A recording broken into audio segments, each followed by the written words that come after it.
Hello friends, நம்ம இப்போ தட்டாச்சிலிங்கி இலையை பற்றி தான் பார்க்க போகிறோம். அது வந்து எப்படி தெரியுமா, அது தொட்டா சுருங்கிடும். நீங்கள் வந்து சைல்ட்ஹுட்லலாம் வந்து விளையாடி இருப்பீங்க, அதை பற்றி தான் பார்க்க போகிறோம். இப்போ நான் வந்து ஒன்று கிள்ளி உங்களுக்கு வந்து தொட்டா சுருங்கிறத வந்து பார்க்குறேன்.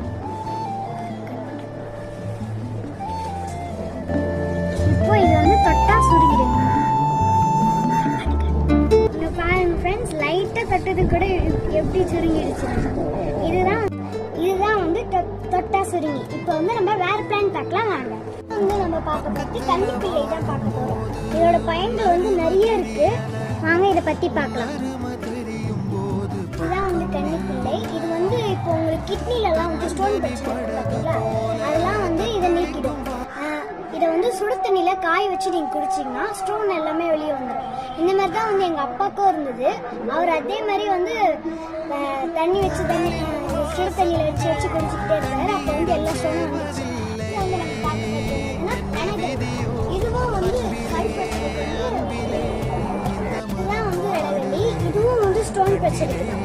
இப்போ நீங்கள் வந்து காலையில் பல்லு தேய்ச்சிட்டு நீங்கள் வந்து இதை வெறும் வயிற்று சாப்பிட்டீங்கன்னா தண்ணி குடிச்சிக்கிட்டே இருக்கும். தண்ணி குடிச்சிக்கிட்டே இருந்து யூரின் போயிட்டே இருந்தால் அப்போ வந்து கல் பிரச்சனை கொஞ்சம் நீட்டும். இப்போ பார்க்க போகிறது என்னதுன்னா கற்பூரவள்ளி. இதை பற்றி உங்களுக்கு நல்லாவே தெரியும். இது வந்து எதுக்குன்னு பார்த்தோம்னா சளி பிரச்சனைலாம் வந்து நீங்க இதுவும் அதே மாதிரி தான். பல்லு தேய்ச்சிட்டு காலையில் வெறும் வயிற்று சாப்பிட்டீங்கன்னா சளி பிரச்சனை கொஞ்சம்